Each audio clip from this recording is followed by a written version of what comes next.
She vanished walking home. He buried the truth for 25 years. May 25th, 1996. Cal Poly, San Luis Obispo. A 19-year-old freshman walks home from a party. Blonde hair, blue eyes, a laugh that filled every room she ever entered. Her name was Kristin Smart. She never made it back to her dorm. No body, no blood, no witnesses willing to talk. Just a boy named Paul walking beside her in the dark. For 25 years, the Central Coast of California kept a secret. A father who knew, a son who lied, and a hillside that held bones the world wasn't supposed to find. They called it a missing persons case. It was a murder, and everybody knew it. This is the story of how a campus killer walked free for a quarter century, and how a podcast, not the police, finally dragged him into the light. Act 1. The Stain. A college freshman vanishes after a party, and the last face she saw was already lying. Memorial Day weekend, a house off campus, Crompton Road. Kristin Smart had been drinking. Too much. She passed out on the front lawn under the California stars. Friends stood over her, concerned, unsure what to do. That's when Paul Flores stepped forward. 19 years old, Cal Poly student, said he lived in the dorms, said he'd walk her home. 2 other students walked with them part of the way.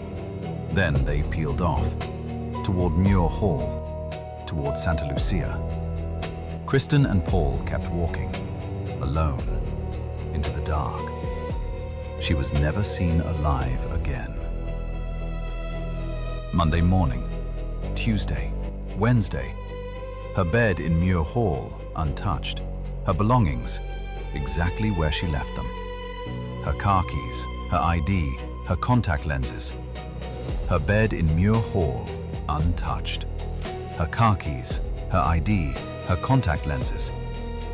Nobody disappears like that. Not voluntarily. Not at 19. When police finally talked to Paul Flores, he had a black eye, a fresh one, purple, swollen. He said he got it playing basketball. Nobody believed him. Not his roommates, not the detectives, not anyone who saw the way he wouldn't meet their eyes. His story changed, then changed again.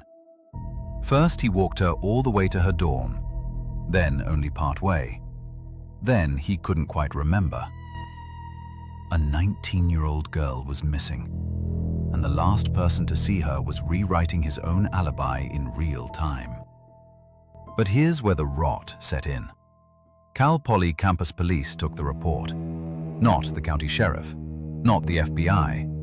Campus cops, with no homicide experience, no protocols, no urgency.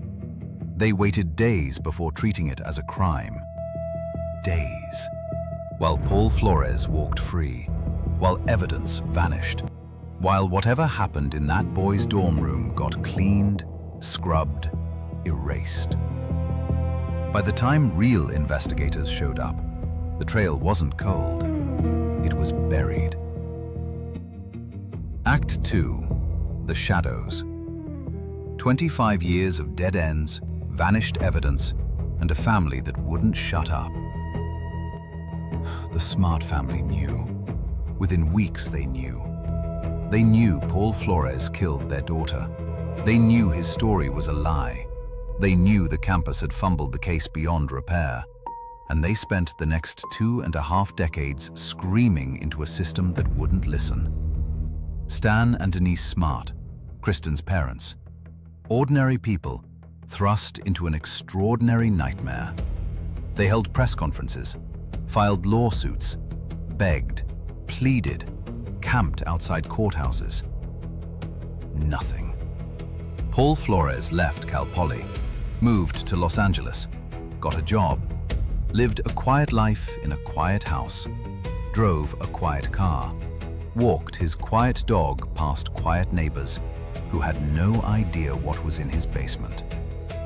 He was named a person of interest in 1997, officially, by name, and he walked free for another 24 years. The San Luis Obispo Sheriff's Department searched hillsides, mine shafts, forests. Cadaver dogs hit on a spot near Flores' dorm in 1996. Hit hard. Multiple alerts. They never dug it up. Not really. Not properly. The case grew cold, then colder. Detectives retired. Witnesses moved away. Memories faded. Paul Flores aged into a balding, middle-aged man, and the world forgot the 19-year-old girl whose laugh used to fill every room. But the Smart family didn't forget, and neither did a journalist named Chris Lambert. In 2019, Lambert, a local radio producer with no detective training, launched a podcast. Called it Your Own Backyard.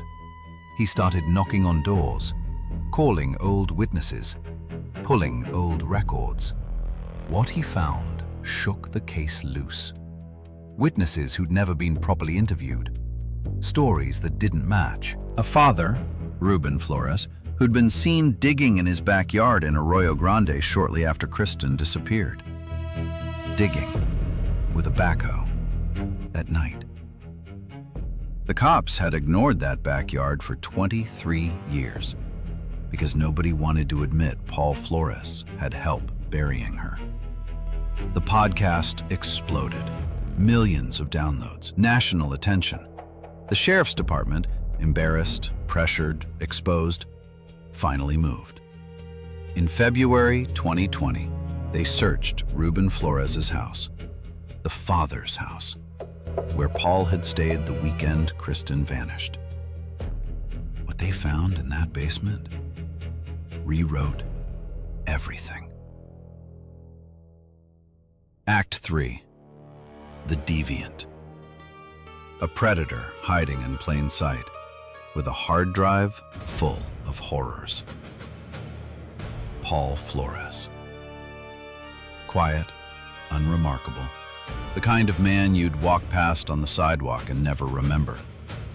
That was the disguise. Underneath, a sexual predator, a serial one with a pattern that stretched across decades. After Cal Poly, Flores moved to the San Pedro area of Los Angeles, and women in his orbit started reporting nightmares. Drinks that tasted wrong, blackouts, waking up in his apartment with no memory of how they got there, bruises they couldn't explain. 4 women came forward, then 6, then more, all telling the same story, all drugged, all assaulted, all by the same man. But none of them pressed charges that stuck. Not at first. He was careful. He was patient. He picked targets who'd been drinking, who wouldn't be believed, who'd doubt their own memories. When investigators finally got into his San Pedro home in 2020, they found his computer. The hard drive was a graveyard. Hundreds of videos, hidden cameras in his bedroom. Women, unconscious, being assaulted while they slept. Women who had no idea they'd been filmed. Women who, in some cases, had no idea they'd been raped. He had filmed himself, documented it, kept the trophies. His search history told the rest. Searches for chloroform, searches for date rape drugs, searches for how to dispose of a body, searches going back years for Kristin-Smart. He searched her name. He watched the news coverage. He kept tabs on the family's pain. He fed on it. The profile snapped into focus. Paul Flores wasn't a confused college kid who'd panicked. He was a predator, already practicing, already hunting, already collecting. May 25th, 1996, wasn't his first attempt. It was just the first one that went too far. A drunk girl, a walk home, a dorm room with the door closed. And whatever happened inside ended with Kristin Smart dead on his floor. Then he called his father, and Ruben Flores drove up the coast with a shovel. That's the theory. That's what prosecutors would eventually argue. A father and son disposing of a body together, like it was a chore, like it was nothing, like she was nothing. But the cadaver dogs in 2021, the ones who searched the Arroyo Grande house, they didn't think it was nothing. They alerted, under the deck, in the soil, where something human had once been. Act 4, The Trap. DNA in the Dirt, a podcast that broke the case and the day the masks came off. April 13th, 2021, 25 years after Kristin vanished, Paul Flores was arrested for murder. Ruben Flores, his father, was arrested as an accessory, charged with helping move and hide the body. The evidence wasn't what anyone expected. There was no body. Still, after all those years, they never found her. But they found where she'd been, under Ruben Flores's deck in Arroyo Grande. Investigators dug, and the soil told the story. Biological evidence, disturbed earth, a shape, a coffin-sized depression, exactly where a body would have been buried, then later moved. Human blood, in the dirt, beneath the deck, where a 19-year-old girl's father had been seen digging in the summer of 1996. The trial began in July 2022, Monterey County, moved for jury impartiality. Paul and Ruben Flores tried together, but with separate juries. The prosecution laid it out, brick by brick. The black eye, the shifting stories, the cadaver dog alerts, the biological evidence, the decades of survivor testimony from other women.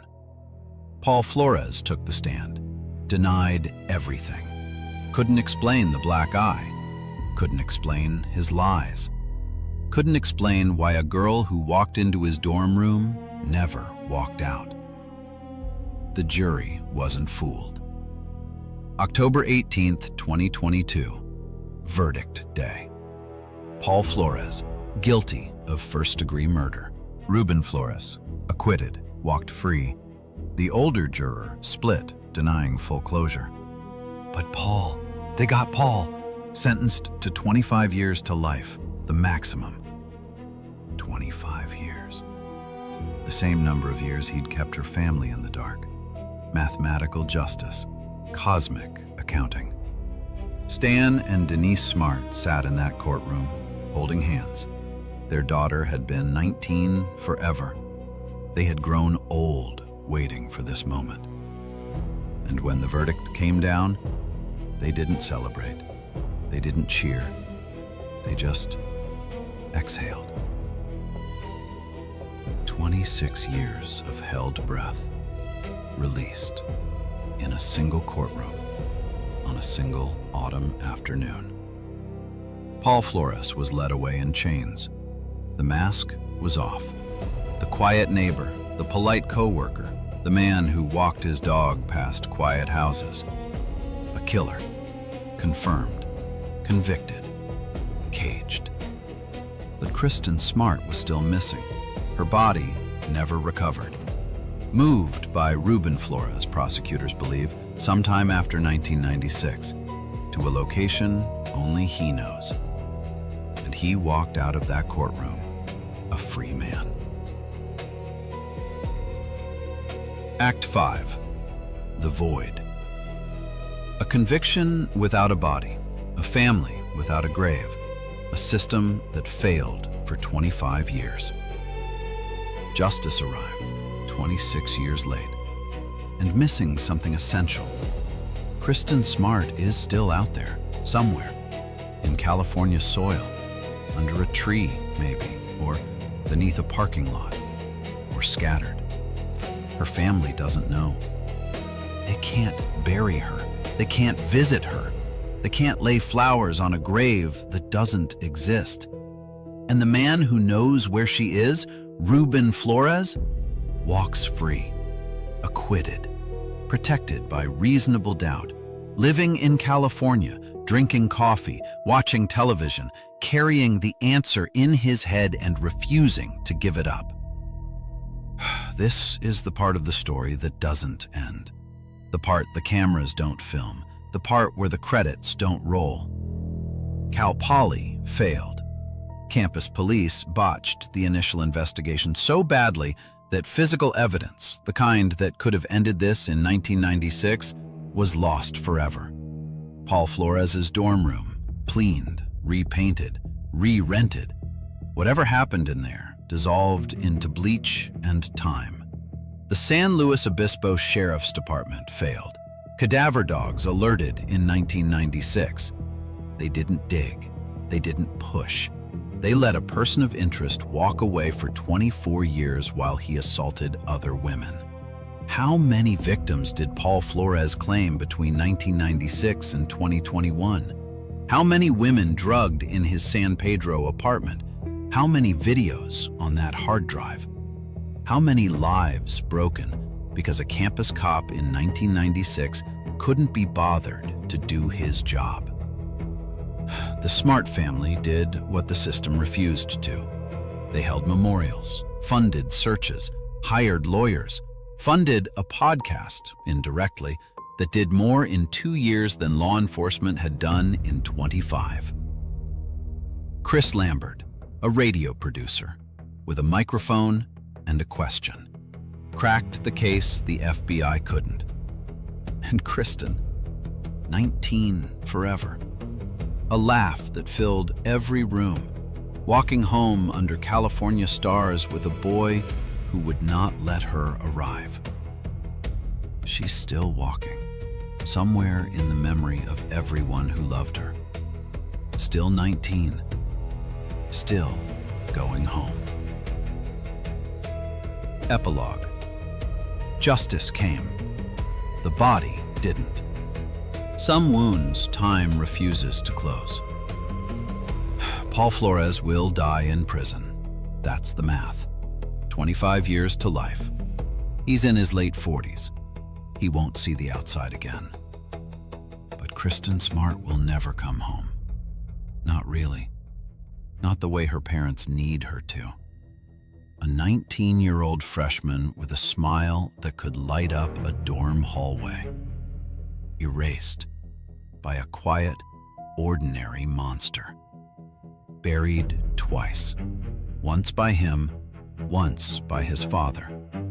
Hidden so well that even a confession couldn't find her now. The Smart family won and lost. The verdict was justice.